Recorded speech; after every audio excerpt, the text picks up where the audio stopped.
क्या ये एक झूठी मूवी है जो 100% लाइज पर बेस करती है, जो इंडिया के फॉर लेफ्ट में लोग कह रहे हैं, या क्या एक सच्ची मूवी है जिसके अंदर जो इवेंट बयान किया गया है वो 100% सच है, जो इंडिया के फॉर राइट यानी कि कंजर्वेटिव्स कह रहे हैं?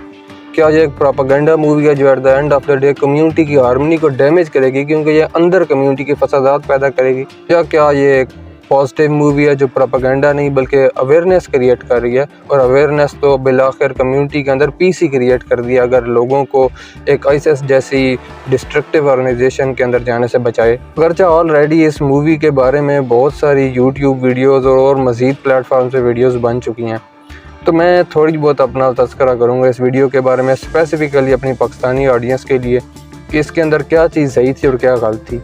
तो वीडियो शुरू करते हैं।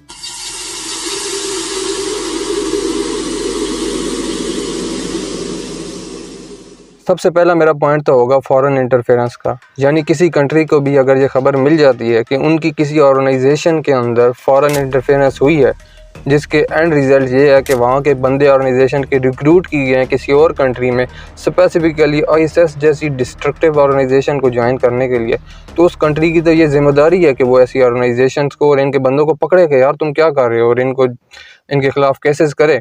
वो तो उसकी जिम्मेदारी है, उसको करना चाहिए, क्योंकि at the end of the day उसकी कंट्री की सेफ्टी का ये मैटर है। इसी तरह अगर पाकिस्तान के अंदर हमें मालूम हो कि कोई रॉ के एजेंट्स हैं जो कोई ऑर्गेनाइजेशन के अंदर वो शामिल हैं, अगर 2-3 बंदे ऐसे मिल गए जिनके रॉ के साथ लिंक्स थे, तो उन 2-3 बंदों को तो पकड़ा जाएगा। उसके बाद ये मालूम किया जाएगा कि बाकी ऑर्गेनाइजेशन के अंदर कितनी इन्वॉल्वमेंट थी रॉ की। अगर ज़्यादा इन्वॉल्वमेंट थी तो पूरी ऑर्गेनाइजेशन बंद कर दी जाएगी, और अगर थोड़ी थी तो उन बंदों को कम अज़ कम पकड़ लिया जाएगा। इसी तरह इंडिया के अंदर अगर कोई भी ऐसी फॉरेन इंटरफेरेंस हुई गई, उनको मालूम हुआ, तो उस हवाले से उन्होंने अगर लोगों को पकड़ा तो ये तो उनकी ज़िम्मेदारी थी, क्योंकि ये तो हर कंट्री करता है अपनी सेफ्टी के लिए, तो उन्होंने अगर किया तो ये सही है।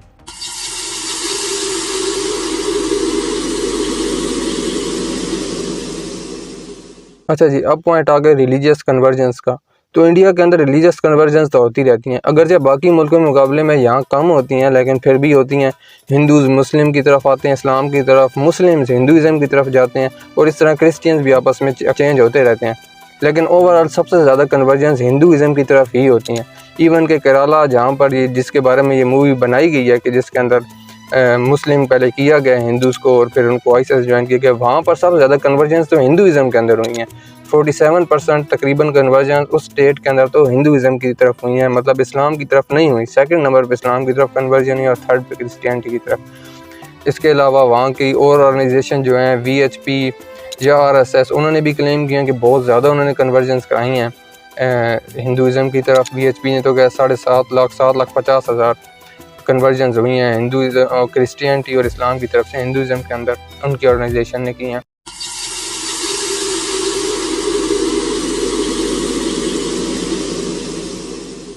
अब सेकंड पॉइंट की तरफ आते हैं जो बहुत इंपॉर्टेंट है, ये है लव जिहाद का। अब लव जिहाद का आइडिया ये है कि मुसलमान मर्द जो औरतें वो शादी करते हैं हिंदू मर्द औरतों के साथ at the end of the day के, ताकि मुस्लिम पॉपुलेशन बढ़े, उनसे शादी होगी तो वो मुस्लिम होंगी, फिर उनके बच्चे भी मुस्लिम होंगे तो मुस्लिम पॉपुलेशन बढ़ जाएगी। लेकिन इंडिविजुअल पर्सन के हवाले से ये सोचना कि वो ये चाह रहा है कि वो शादी करेगा फिर मुस्लिम बढ़ेंगे, उसका बड़ा एडवांटेज हो जाएगा, मुस्लिम ओवरऑल ज़्यादा हो जाएंगे, और कुछ RSS लीडर्स या BJP लीडर्स के मुताबिक, जो मिनिस्टर्स हैं उनके मुताबिक, तो बहुत पॉपुलेशन बढ़ जाएगी, और फिर फार राइट के मुताबिक वो एक इस्लामिक स्टेट यहाँ कायम कर लेंगे। पर ये एक फार स्ट्रेच्ड आइडिया, क्योंकि लव जिहाद बाय नेम ऐसा लगता है कि एक मास मूवमेंट है, एक बहुत बड़ी ऑर्गेनाइजेशन है जो ऐसा काम कर रही है। अब इंडिया के अंदर इतनी बड़ी ऑर्गेनाइजेशंस जो हैं जो कन्वर्जन करा रही हैं, वो मुस्लिम ऑर्गेनाइजेशंस तो कम ही लगती हैं, वो उल्टा हिंदू ऑर्गेनाइजेशन ज़्यादा लगती हैं। RSS जैसी ऑर्गेनाइजेशन जो इतने बड़े लेवल पे काम कर रही है, जिसके बड़े अच्छे लिंक हैं BJP के साथ, BJP के मतलब उसी के जो मेंबर्स थे अब प्राइम मिनिस्टर भी बने हुए हैं और बाकी स्टेट्स के मिनिस्टर्स भी बने हुए हैं, तो RSS को तो एक स्टेट लेवल बड़ी ऑर्गेनाइजेशन है। इतनी बड़ी ऑर्गेनाइजेशन अगर कन्वर्जेंस कराएगी तो उसको तो हम जिहाद टाइप का नाम दे सकते हैं कि ये एक मास मूवमेंट है, जिस तरह RSS की घर वापसी तहरीक या उसके अलावा VHP की बहुत सारी तहरीकें जिन्होंने ये कोशिश की है कि कन्वर्जेंस हो हिंदुज़म के अंदर। इस वक्त की बड़ी खबर आपको बता दें, आगरा के बाद अब अलीगढ़ में धर्मांतरण की तैयारी है। जी हाँ, 25 दिसंबर को करीब 5,000 अल्पसंख्यकों के धर्म परिवर्तन का प्लान बनाया गया है।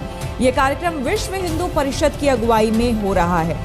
अगरचे उन्होंने अपनी बारी में तो कहा है कि हमें डर है कि क्यों लोग क्रिश्चियनिटी की तरफ जा रहे हैं इस्लाम की तरफ जा रहे हैं, लेकिन बड़े खुश हैं वो कि जब कन्वर्जेंस होती है क्रिश्चियनिटी से हिंदुज़म की तरफ या इस्लाम की तरफ से हिंदुज़म की तरफ, वो इस पर बहुत फ़ख्र का इज़हार करते हैं और वो एक मास मूवमेंट चला रहे हैं, इसमें तो कोई शक नहीं है। अगर उस मास मूवमेंट को बंदा जिहाद का नाम दे तो वो फिर भी कुछ जचता है कि वो एक मास मूवमेंट है। इंडिविजुअल पर्सन के एक्ट को जिहाद कहना थोड़ा मेरी समझ में तो ये बिल्कुल नहीं आता।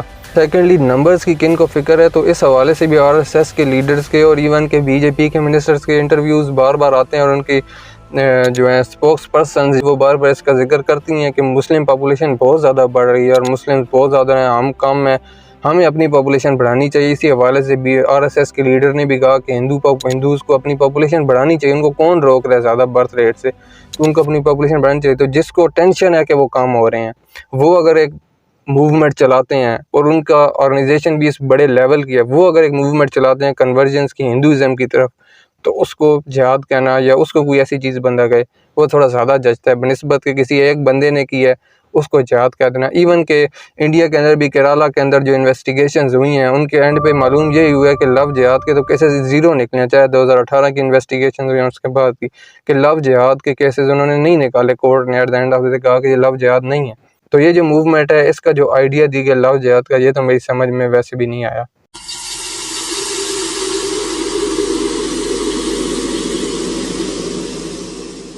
फिर बात आ गई नंबर्स की। ये 3 औरतें थी या 32,000 औरतें थी, कितनी औरतें थी? जब आल्ट न्यूज़ ने एक सुदीप्त हुसैन जो मूवी के डायरेक्टर थे उनसे पता किया कि औरतें कितनी थी और आपने 32,000 का नंबर कहाँ से लाया, तो उन्होंने कहा कि मैं ये मूवी रिलीज़ होने के बाद बताऊँगा। यानी कि तब तक जितनी भी इसकी जो पब्लिसिटी है वो तो हो जाए, क्योंकि 32,000 का नंबर बहुत बड़ा नंबर है। इतना बड़ा नंबर कुछ सुनेगा तो वो कहेंगे यार ये क्या हलचल मच गई है, कन्वर्जेंस इतनी ज़्यादा क्यों हो रही हैं इस्लाम के अंदर, और फिर आईएसएस लोग क्यों ज्वाइन करें। फार राइट को तो ये बात वैसे भी बहुत बाती है, तो पब्लिसिटी तो उन्होंने करनी थी, वो तो हो गई। उसके बाद उन्होंने द क्विंट को कहा कि यार आर्बिट्री नंबर ऐसे क्या फ़र्क पड़ता लगता है, मैं आपको बाद में बता दूंगा। फिर उनको जब बार बार कहा तो उन्होंने कहा सही है यार। उमन चांडी जो केरला के फार्मर चीफ मिनिस्टर थे, उन्होंने कहा था कि 2500 औरतों ने कन्वर्ट किया इस्लाम की तरफ। अब उन्होंने ये नहीं बताया कि उन्होंने आईएसएस ज्वाइन किया कि नहीं, पर 2500 औरतों ने कन्वर्ट किया इस्लाम के अंदर। तो उन्होंने कहा कि बस उन्होंने उसको कोई मल्टीप्लाई करके उस तरह करके 32,000 का फिगर दे दिया। फिर उसके बाद उन्होंने ये भी कहा कि मुझे जो था अच्युतानंदन, वो भी एक मिनिस्टर थे इंडिया के केरला के पुराने, उन्होंने कहा था कि 2030 के अंदर केरला जो है कि इस्लामिक स्टेट बन जाएगा। तो उन्होंने उस हवाले से भी कोई डाटा ले लिया कि सही है, अगर वो इस्लामिक स्टेट बन जाएगा और इधर से इतनी औरतों ने कन्वर्ट किया तो मिला मिल के 32,000 औरतें हैं जो आईएसएस गई होंगी, उससे ज़्यादा कन्वर्ट हुई होंगी। कोई इस तरह करके उन्होंने काम कर दिया। तो हमने कुछ नंबर जोड़े, इधर से नंबर लिए, कुछ सरकारी खाते से, कुछ पुलिस स्टेशन की रिपोर्ट से करके जोड़ के एक नंबर निकाले। लेकिन न्यूज़ चैनल ने फ़ौरन इन्वेस्टिगेशन शुरू कर दी कि आया कि ये नंबर है रियल कि नहीं। फिर उसमें मालूम हुआ कि United nation office for counter terrorism के मुताबिक तो टोटल 40,000 बंदों ने ज्वाइन किया आईएसएस को, सब मुल्कों में से 110 मुल्कों में से मिला के, यानी इंडिया में से तो कम ही होंगे फिर, क्योंकि सब में डिवाइड हो गए हैं। फिर इसके साथ एक और ले लेते हैं सर्वे।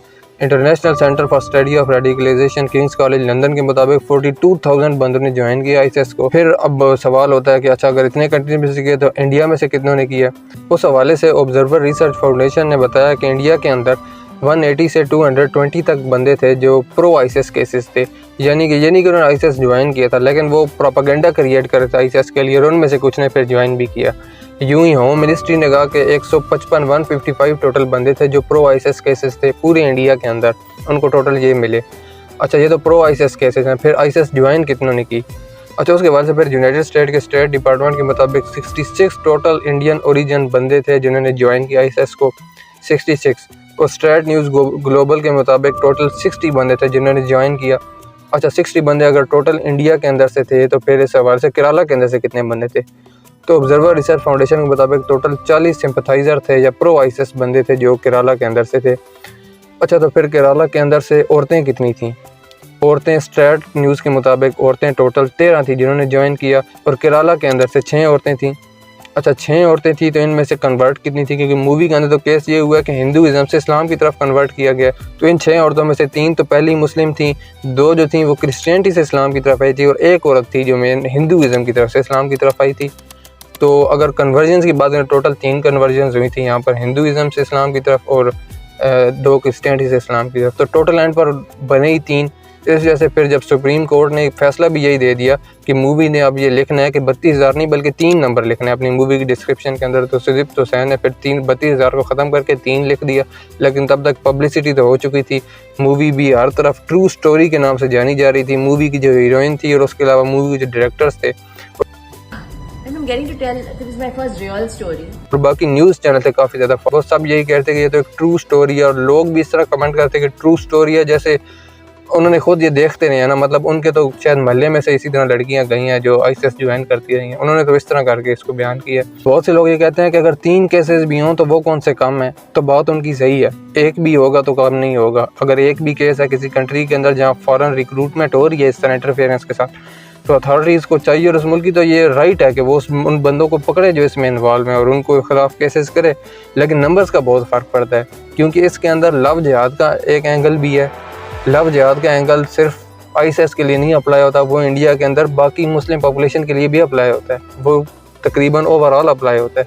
तो ये सारे आंसर भी बीच में शामिल हो जाते हैं। मिसाल के तौर पर इंडिया के अंदर अब दलित्स हैं, उनकी अक्सर किलिंग हो जाती है। कई न्यूज़ आर्टिकल हैं जिनको मैं यहाँ कोट करना चाहिए तो वैसे ही स्टैट पुट करता जाऊँ, लेकिन वो सही नहीं है, क्योंकि इतनी ज़्यादा भी किलिंग नहीं होती, लेकिन किलिंग होती है लो कास्ट की। अगर वो मैरिज करें कोई हाई कास्ट के अंदर, समझे मरबन की लड़की के साथ शादी कर लें, लेकिन अगर किसी इलाके में 3 इस तरह के कत्ल हुए हैं लो कास्ट के और न्यूज़ चैनल ये चढ़ा दें कि नहीं इस इलाके के अंदर तो 32,000 किलिंग की है ब्राह्मणों ने दलित्स की, तो क्या वो ब्राह्मण कहेंगे अच्छा चलो खैर है यार 3 भी तो अच्छे खासे थे, अब 32,000 तुमने कर दिए तो चलो अच्छा अवेयरनेस क्रिएट हो जाएगी। वो कभी भी ये अवेयरनेस नहीं माने, वो कहेंगे पागल हो गए भाई, 32,000 थोड़ी किलिंग हुई है, 3 हुई है, 3 लिखो, 32,000 क्यों लिख रहे हो?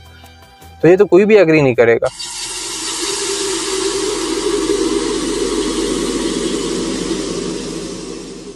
बात आ जाती है केरला के अंदर पॉलिटिक्स की, तो केरला के अंदर 2019 के जो इलेक्शंस हुए थे उनके अंदर कांग्रेस और उसकी अलायंस ने 19 सीटें जीत ली 20 में से। तो बीजेपी तकरीबन आज तक हर बारी केरला के अंदर तो हार गई है, वो कभी वोट्स जीत नहीं सकी।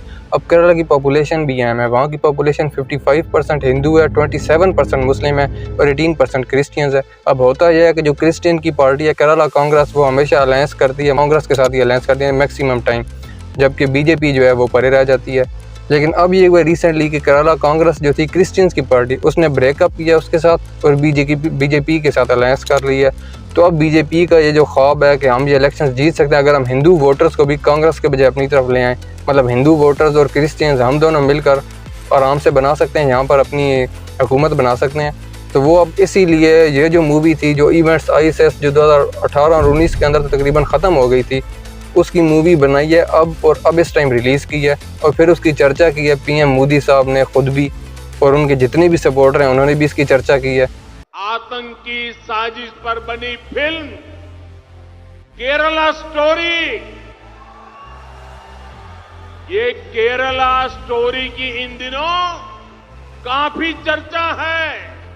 तो ये मूवी काफ़ी ज़्यादा इलेक्शन के टाइम आकर बनाई गई है और बीजेपी की जो पॉलिटिक्स है बाकी इलाकों के अंदर भी, उसको भी क्रिटिक्स इसी नज़र से देखते हैं कि वहाँ तकरीबन हिंदू मुस्लिम डिवीजन काफ़ी ज़्यादा है। प्यू रिसर्च सेंटर के मुताबिक ही वहाँ उन्होंने जो डिस्क्रिमिनेशन है वो मुस्लिम्स नॉर्थ के अंदर काफ़ी ज़्यादा फेस करते हैं। तो वहाँ ये पॉलिटिक्स तो चलती ही रहती है बीजेपी की।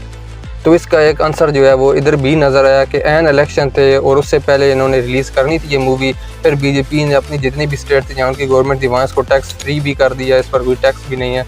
तो इस मूवी की काफ़ी बैकिंग, काफ़ी सपोर्ट थी बीजेपी की तरफ से, तो इसको ये फ़ायदा पॉलिटिकल ग्राउंड के अंदर भी हो सकता है।